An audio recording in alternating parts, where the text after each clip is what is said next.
Last night was the saddest moment in sports history. Jake Paul won his fight against Ben Askren.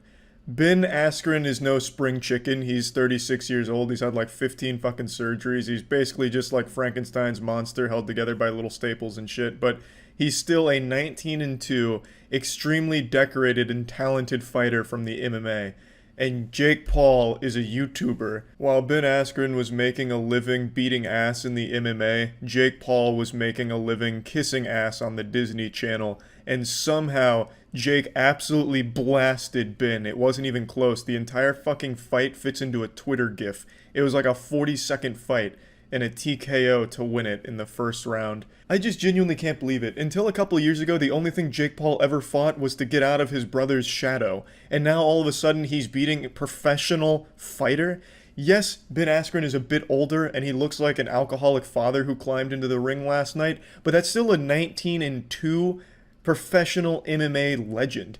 And he got manhandled by Jake Paul somehow. It wasn't even close. I'm actually pretty sure the only hit that Ben landed was when they hugged each other and gave each other kisses on the cheek, and he gave him like a little love tap on his oblique. I'm pretty sure that is the only shot from Ben that connected and the only punch he threw. I could be misremembering, but I can't show the fight for obvious reasons on YouTube. I can only tell you about it, but if you go on Twitter, the entire fight is there because it's so incredibly short. It was sad to watch, to be honest. It looked like someone's dad went to school to teach a bully a lesson, but then just got their ass beat. It was a very unfortunate thing to witness. There was no grace at all for Ben. When he got knocked out, it was cartoony. He got, like, hit on the temple, and he like fucking threw his arms up and fell backwards. It looked like someone trying to sell a move in the WWE, which is why there's some conspiracy theories about it being rigged. I mean, it really did look weird. It looked like in Power Rangers when they get hit and the sparks fly out and they just do like one of these and fly backwards doing a backflip. It looked really over the top, trying to like sell that this is a huge hit. I'll get into those conspiracy theories in a minute. I personally don't think it was rigged, although it is a little weird how Ben was able to take so much abuse throughout his MMA career and still go on to win most of those matches, but a single fucking connecting blow from Jake Paul kills him. I mean, I watched and everyone's watched now, the Ben Askren vs. Lawler, where he's just getting pounded, absolutely fucking annihilated, his cheeks getting spread, his face getting bukkakied with punches, and he went on to win that fight. But a single punch from Jake Paul is apparently more devastating than like that 50 fucking thousand furious punch combination from Lawler. Like it doesn't make a whole lot of sense. But I just don't really think many sporting events are rigged anymore. I think that's kind of an old-fashioned thing because it always gets found out and it always leads to a huge problem. So I would just be surprised if he risked his entire legacy to be this humiliating laughingstock just for like a little extra money. I would be very surprised if that was the truth. I'll get into that a little bit deeper in a minute, but I just want to talk a bit more about the fight itself. The fight took like 4 hours to start. You got like an entire circus performance beforehand, except for the slapping, which was great. I love slapping, as you all know, but it was filmed so terribly that most people thought the slapping was fake. They need to fire whatever camera crew was filming that, because that really did a horrible job of showing how fucking cool slapping is. It made it look silly and fake and scripted, which I don't think it was, but they filmed it like shit. It's like every time a slap was thrown, they'd change the camera angle and like shaky cam it a little bit, so it just looks really fake and dumb. The whole 4 hours leading up to the fight, most people started losing interest and just like falling asleep. The fight didn't start till like 12:30, when it was like scheduled for 9, but even with every other fight, it usually takes like 2 hours. This took an extra 2 hours. It was horrible. I didn't pay for it. Luckily, I would have felt like I was scammed if I did. I just got the highlights from chat because I was streaming at the time, so they were keeping me updated, and then I just look on Twitter to see what was going on. And then once the fight happened, I took a piss, and by the time I was done with my piss, the entire fucking fight was over. Victory by TKO in the first round for Jake Paul was probably the last thing I would have expected with this fight. He didn't KO him fully, he knocked him down, he didn't like banish him to the shadow realm with the punch, but he did fuck him up, and the ref called it pretty early. I'm not too familiar with boxing, but it seemed like a really early stoppage in my opinion, because Ben didn't stay down super long. He got back up, He was a little wobbly, but I've seen plenty of boxing matches, some classics that went down in history where the person was wobbly, bloody, and they continued to fight, and that person would win. So I do think like the stoppage was a little early, but maybe I'm just a bit naive and having a little too much confidence in Ben. Maybe his soul really did leave his body on that first punch, and the only thing standing at that point was a corpse, a fucking husk of Ben Askren, who does look quite a bit like Beef Testosterone, my fighter that I made in the UFC games. And just like Beef Testosterone, he got fucking abused. All credit to Jake, because it does look like he knows what he's doing, and it seems he does really care about boxing. So, just wanted to talk about the fight being pretty fucking wild and shocking, but now I want to talk about the conspiracy theories that are developing about it being a fake fight, scripted, rigged, shit like that. And I will say, again, it is odd how easily Ben went down and gave up and didn't fight the stoppage or anything. He seemed just totally content for it to be over, and it didn't seem like his heart was really in it. Watching the fight, he doesn't really make any moves. The only time he even shows any act of aggression towards Jake is he like kind of goofily charges at him one time. It like wiggles his way over there kind of like a penguin going at him, and then doesn't even throw a punch or anything. He just like wiggles at him, and then that's it. And then everything after that was all Jake Paul being the aggressor towards Ben. And then after the knockout, the TKO, after it's all over, Ben was leaving with his wife, and they were both smiling ear to ear. As they were leaving the tunnel, Ben, his team, everyone around him just looks jubilant. They don't look like a team that just lost. It looks like they had a great night at the casino after just getting embarrassed in front of the whole world. Which is odd. Looking at old Ben Askren highlights and shit, when he loses, he doesn't seem that happy about it. Especially not with a fucking TKO. That'd be something you'd be pretty sad about. For example, in that historic loss to Masvidal, where he got the fastest KO in history against Ben Askren, Ben wasn't exactly bubbly about that loss afterwards. He wasn't happy like he is in this loss. And the loss against Masvidal, I don't think is nearly as embarrassing as this one. Though it is still embarrassing because it is now the record for the fastest UFC KO in history. And now this is the most embarrassing loss in fucking sports history, so Ben is holding two very prestigious titles. He wasn't happy when Masvidal kneed him in the face and fucking blasted his consciousness to a different plane, but he is happy here for some reason. He's smiling, leaving, like he just went downstairs on Christmas morning and saw that new bike he always wanted. It's a very different response to an even more embarrassing loss. Maybe it wasn't as painful as Masvidal, but he still lost by TKO, which means there had to be some level of pain because you just got fucking blasted, apparently. So it is weird to see such wildly different responses to equally bad, well, not equally bad knockouts. Masvidal's, I thought for sure he took Ben's fucking head off, but equally as embarrassing losses, I suppose, is a better way of saying it. So yeah, his response to it's weird. His lack of drive to win seems weird because it didn't really seem like he was even really going for it. The whole thing did come across odd, but I don't think it was scripted or faked. If I had to guess, I think Ben just didn't respect Jake at all, which makes sense because almost nobody respects Jake, and for good reason, I suppose. But I think what happened is the same thing that happened with Nate. He probably didn't put much effort into training. He thought he'd come in here and just roll him. But Jake Paul's not incompetent. He knows what he's doing with boxing, so he got fucked up. That would be my guess, because I really just don't think throwing matches like this is super common, especially not when his entire legacy is now going to be the butt of all sports jokes. I just find that unlikely. Ben has a lot of accomplishments under his belt, and now none of them will ever be talked about again. He will always be remembered as the guy that lost to a YouTuber. And I just don't think he would willingly accept that just for a little extra money. I just find that very hard to believe. But yeah, anyway, that's about it. Just wanted to talk about it for a little bit. So yeah. You never forget the first time you get scammed. For me, and probably for many others, it was RuneScape. A game that'll teach you to never trust anyone ever again. It'll even have you questioning the real motives behind your parents' decisions. It'll really just change the way you look at the world and make you afraid of betrayal at every turn. But I also think getting scammed on RuneScape prepared me for the reality of shit out there. Since then, I've been very good about avoiding scams. If I get a call that says anything about my vehicle's extended warranty, I hang that shit up right away. If I get a call that even sounds like a telemarketer, I just immediately hang that shit up. They don't even get the fucking breath out of me into the phone. I'm just putting that shit down. But one scam I have fallen victim to, unfortunately, over the last year or so is watching YouTuber boxing fights. It's like this guilty little pleasure, and every time it's over, I just feel like I've been scammed. I feel dirty. I feel like I've sinned. I'm unclean. And I've made a vow, a very holy promise to never watch one of these again, or at least not pay for them or watch them in full.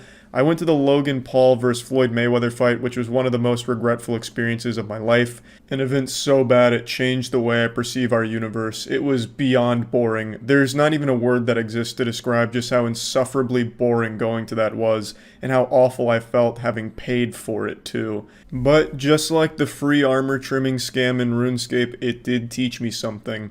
And I will no longer be watching any of these fucking YouTuber fights or paying for them or any of that shit.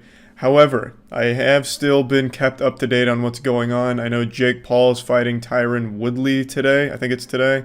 And I couldn't give a fuck less about it. However, I've seen a few clips floating around on Twitter, and there's one in particular I want to talk about. This is the face-off here. Jake Paul's even got like a fucking Megazord Gundam thing behind him. Then he gets up in Tyron Woodley's face trying to be intimidating. And I just feel like Jake Paul's confused. I feel like he doesn't know how to handle testosterone, so to me it looks like he wants to kiss him on the mouth, and he doesn't know if he should. I think Jake Paul should have kissed him, at least a little peck on the cheek. He's all about having like a big show before the fight, and that would have been pretty hardcore. He's already got like a robot behind him, like this fucking battle bot over there, looking like something out of real steel. So why not go the extra mile and really give us all something to talk about? Just start making out with each other before the fight.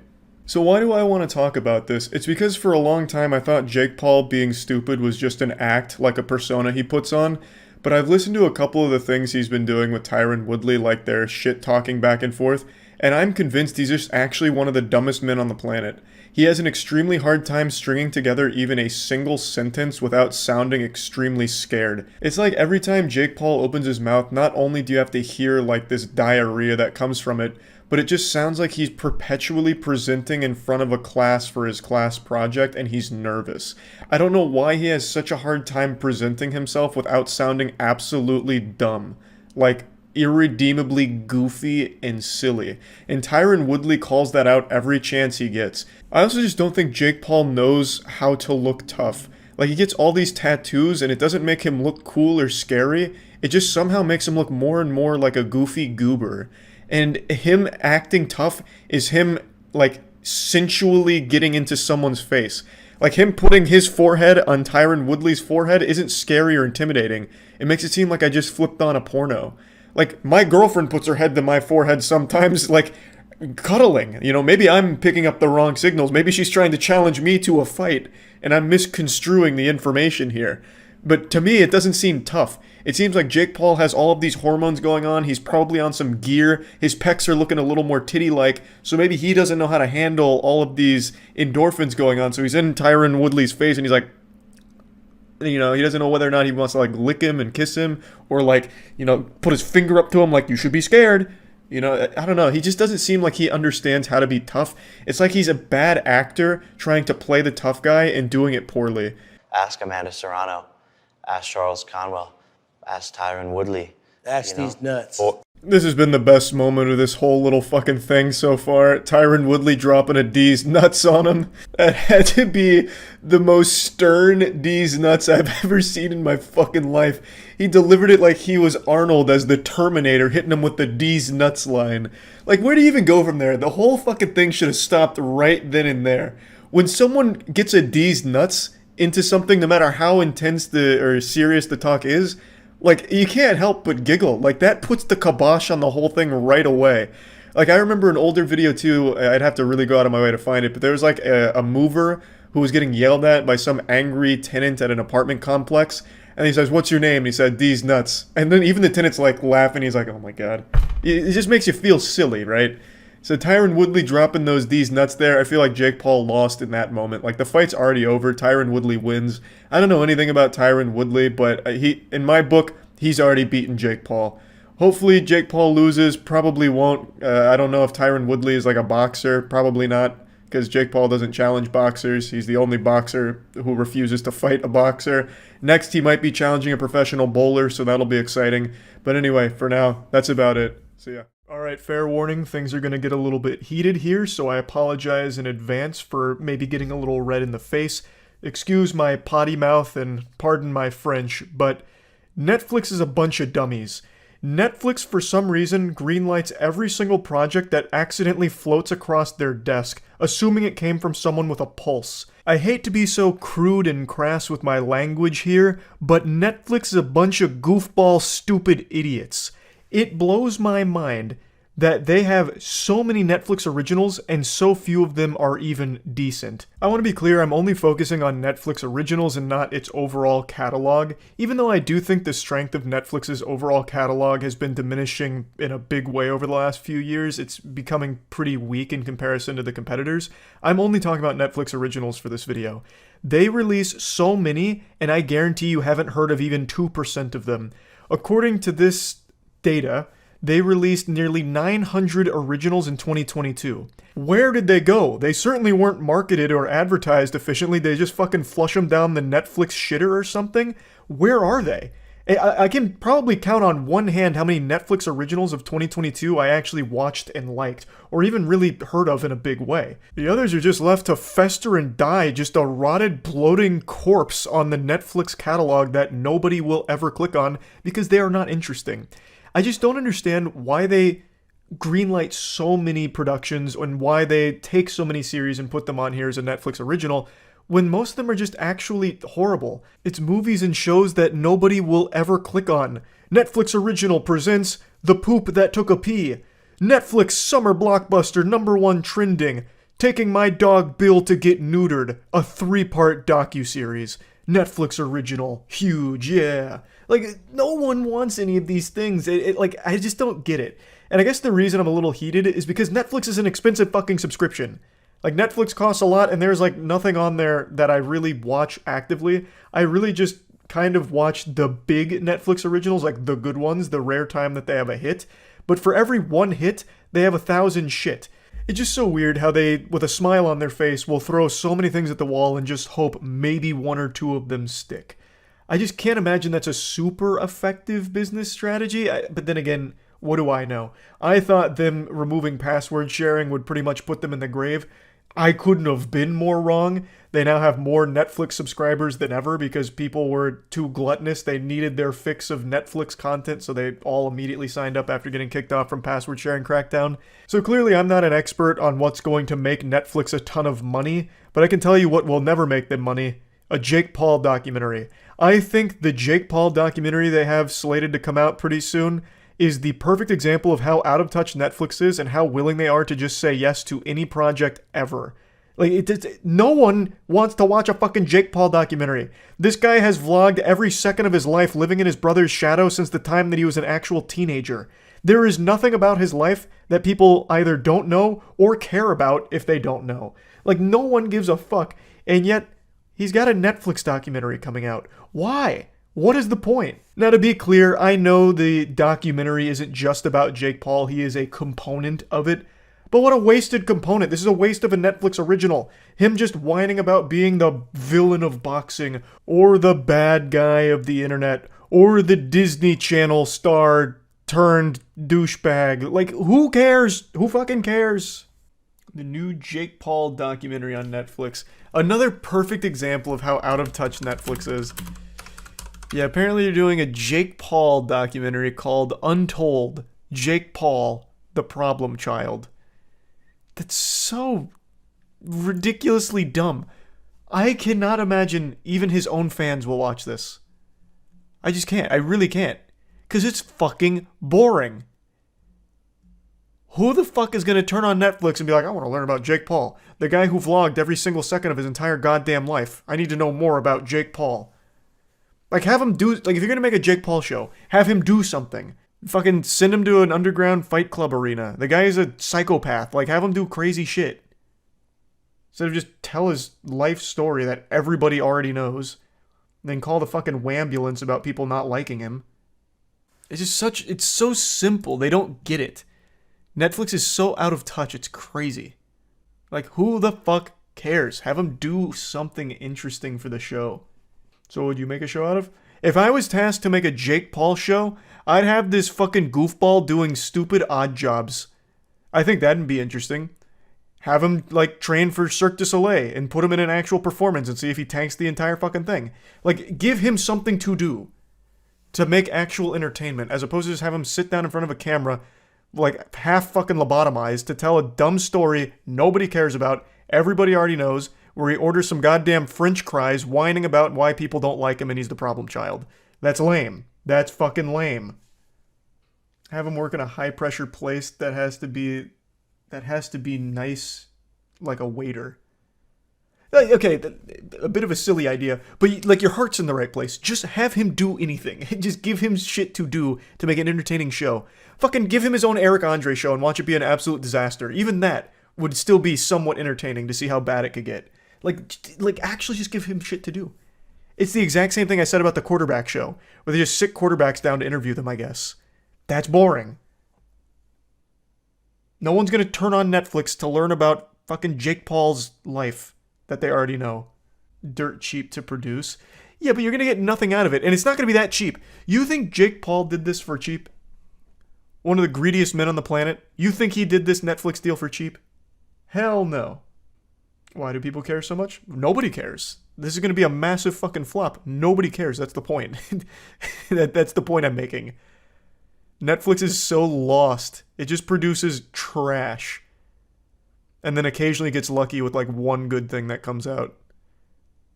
Do you think they'll make something with other creators? They already have multiple times, and they all flop. Miranda Sings has a show on here. I don't know when Netflix is going to learn its lesson. I don't know. I don't know what it takes to get the message through.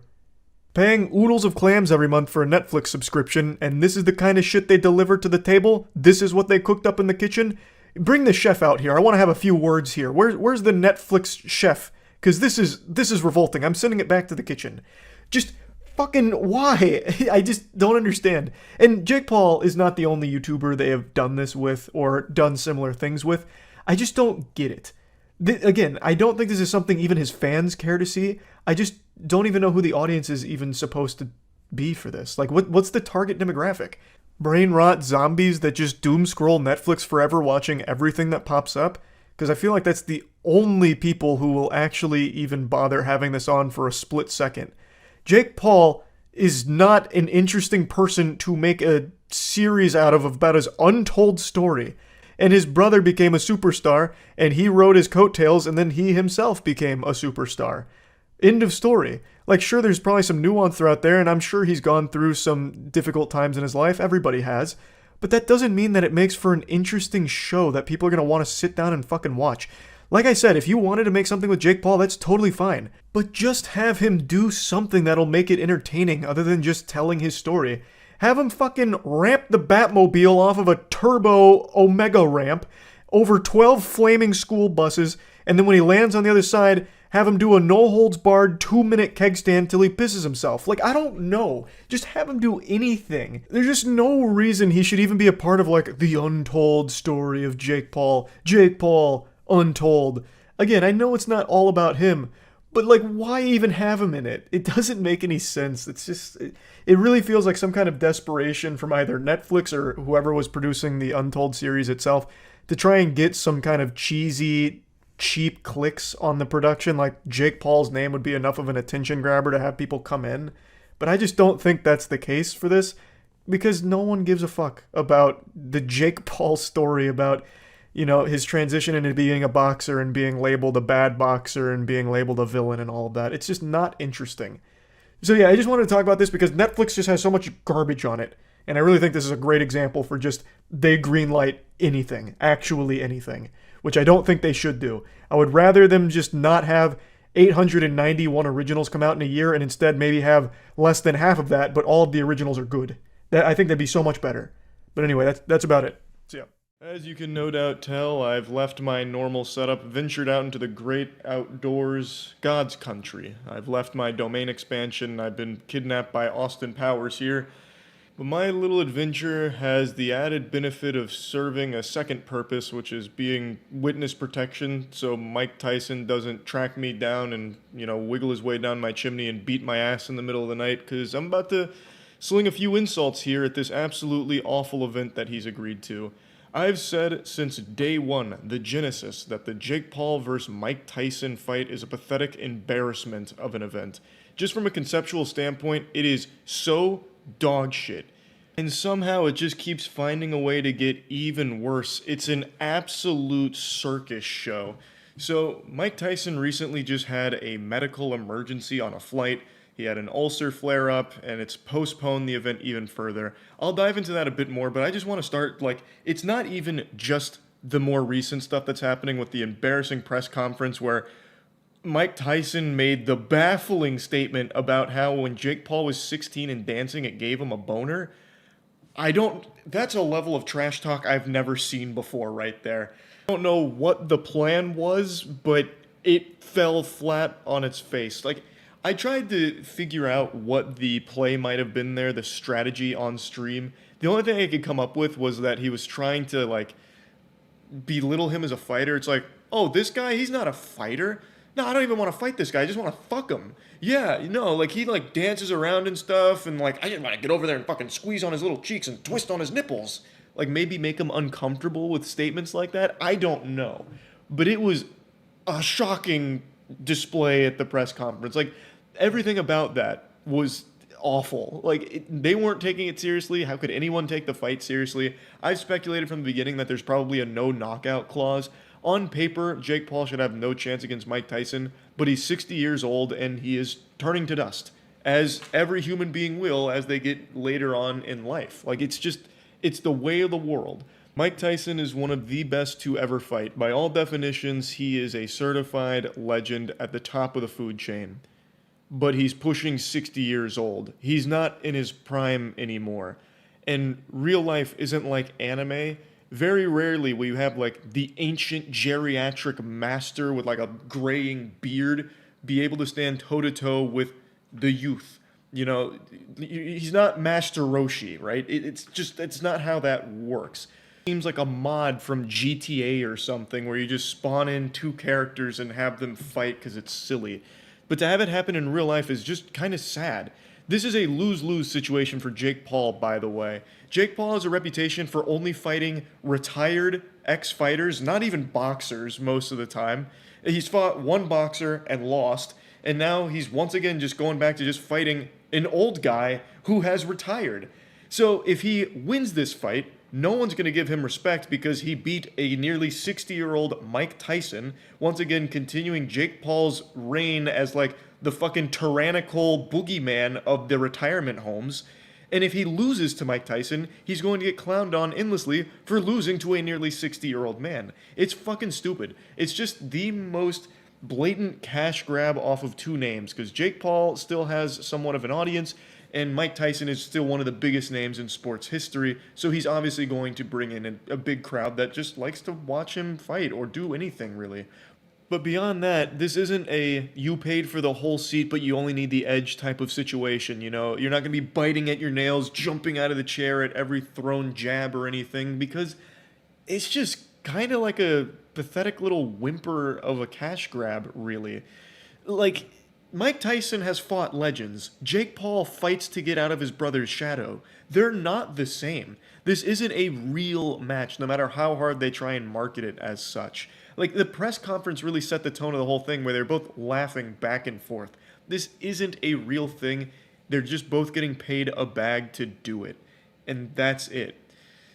Anyway, I'll talk about the most recent blemish on this event. Mike Tyson had a medical emergency while on a flight. It was identified as an ulcer flare-up, and he's been advised to avoid heavy training for a few weeks. So, in response to this, the event has been postponed to later on in the year. People who had previously purchased tickets are still going to be able to have those tickets honored for the new date and all of that.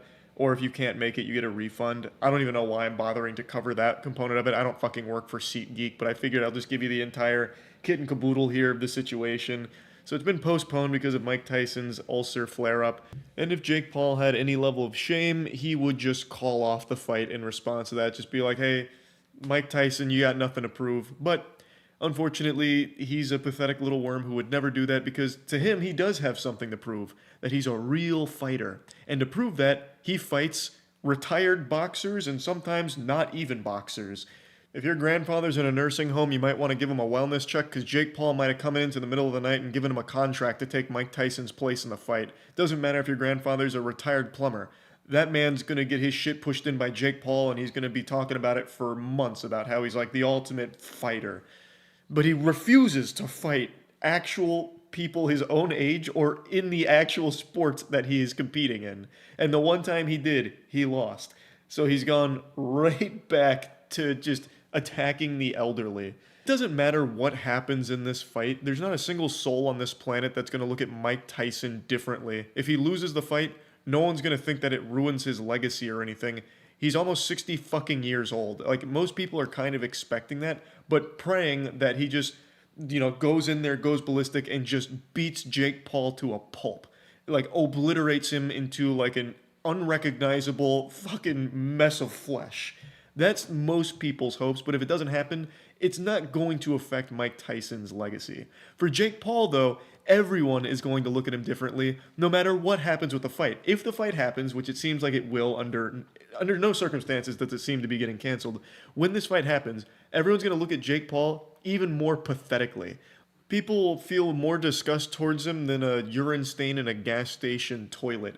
Because if he wins, he beat up an old Mike Tyson. If he loses, he lost to an old Mike Tyson. There is no winning in this scenario. The only winning move was not to play. But he can't fucking help himself. So anyway, Mike Tyson and Jake Paul both did issue statements in response to the ulcer flare-up, which I'll go ahead and go over here. Mike Tyson said, "I want to thank my fans around the world for their support and understanding during this time. Unfortunately, due to my ulcer flare-up, I have been advised by my doctor to lighten my training for a few weeks to rest and recover. My body is in better overall shape than it has been since the 1990s, and I will be back to my full training schedule soon." Now, Mike Tyson is in phenomenal shape, for sure. But there's a lot more that goes into fighting than just the shape that you're in the physique.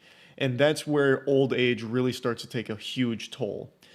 Jake Paul, this may have bought you some time, but in the end, you will still be knocked out and out of boxing for good. I appreciate everyone's patience and can't wait to deliver an unforgettable performance later this year. We can only pray that that's how this all unfolds. Everyone's got their fingers crossed that that's exactly what happens. Jake Paul also issued a statement. "I fully support postponing the event so Mike Tyson has no excuses come fight night. My fans know I don't want to face Iron Mike at anything but his best, which is why I'm fighting him at almost 60 years old when males really peak. 60 years old is when a man hits his power spike. That's when he's at his best." Yeah, absolutely. Yep, that's how that goes. But let there be no mistake. When he steps into the ring with me, I will be ready to claim my W with a sensational finish. Paul vs. Tyson will be one for the ages, and I promise to bring my best for this once-in-a-lifetime matchup. Jake Paul is correct about one thing in his statement, that Paul vs. Tyson will be one for the ages. It'll be looked upon for years to come as one of the worst examples of boxing ever displayed, a grim reminder of just how bad and corrupt it can get and how greedy it can become. This shit is embarrassing, and I think it will always be looked upon as a spittoon for people to spit in to remind us that, yikes, that was a shameful period in boxing history. It's really just awful. And I just wanted to talk about it a little bit in a video because of the most recent medical emergency for Mike Tyson. So anyway, that's really about it. I don't think I'll be watching it. I never really do. I just catch the Twitter clip highlights to figure out who won because it's a waste of time watching a Jake Paul fight. I'd honestly rather be listening to like a fucking 5-hour lecture on the Krebs cycle from my old university professor. That shit is just boring from him. So that's really it. So yep. I said I wasn't going to do it. I swore I wasn't going to talk about this. I made a solemn vow on stream that not even Batman could beat this conversation out of me, but it's going to leave my lips because I can't take it anymore. This is worse than the torture Jack Bauer put his terrorists through. People keep emailing me and asking me, what did I think about the Jake Paul versus Mike Tyson fight? The reason I didn't want to talk about the fight and the reason I was so adamant that I wouldn't be talking about the fight while it was going on during stream is because it's just boring.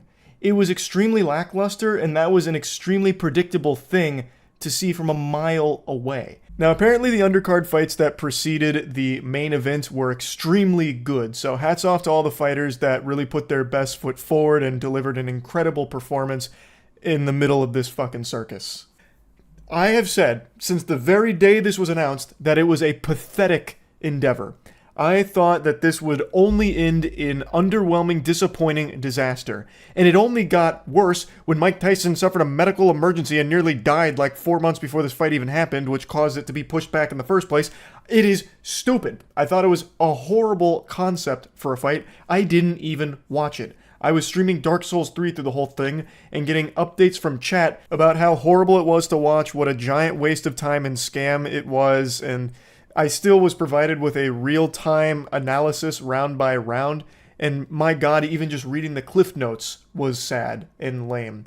Like, it would have been more thrilling to be getting updates at bingo night, hearing about the senior citizens bingo cards. It was just sad. Like, it would have been a more thrilling fight to watch me put my head up someone's butt to fight for air. It's just, from the very beginning, I said there would be no knockouts in this fight. I was very, very firm in that prediction. And there was no knockouts in this fight. Not only was there no knockouts, there was no anything worthwhile. As I said from the beginning, this is just a cash grab. It is two athletes getting a payday and nothing else. And from the highlights, using that word real loosey-goosey, that I watched of it, there wasn't even really much of a fight there. Mike Tyson is nearly 60 years old. He is a legend, but he's also a man. And there is no man that can beat Father Time. Time is undefeated and it always will be. And there are certain things that as you age, you just can't overcome in a physical sense like this. Honestly, I'm very impressed that Mike Tyson was able to even go the distance in this fight to actually finish it, because he was gassed really early from what I can tell. He ran out of steam by like the second round almost entirely, at least from what I've picked up on. Again, I didn't watch it live, but from everything I'm seeing, it seemed like he was completely out of energy, needed to construct additional pylons, like there were no resources left, yet he hung on and still absorbed like 200 punches from Jake Paul. So really, hats off to Mike Tyson for that, and overcoming all of the obstacles that he did to even fight in this event. It really is extraordinary, to be honest. It was never realistic to expect him to come out there and be the Mike Tyson that everyone remembers from the glory days.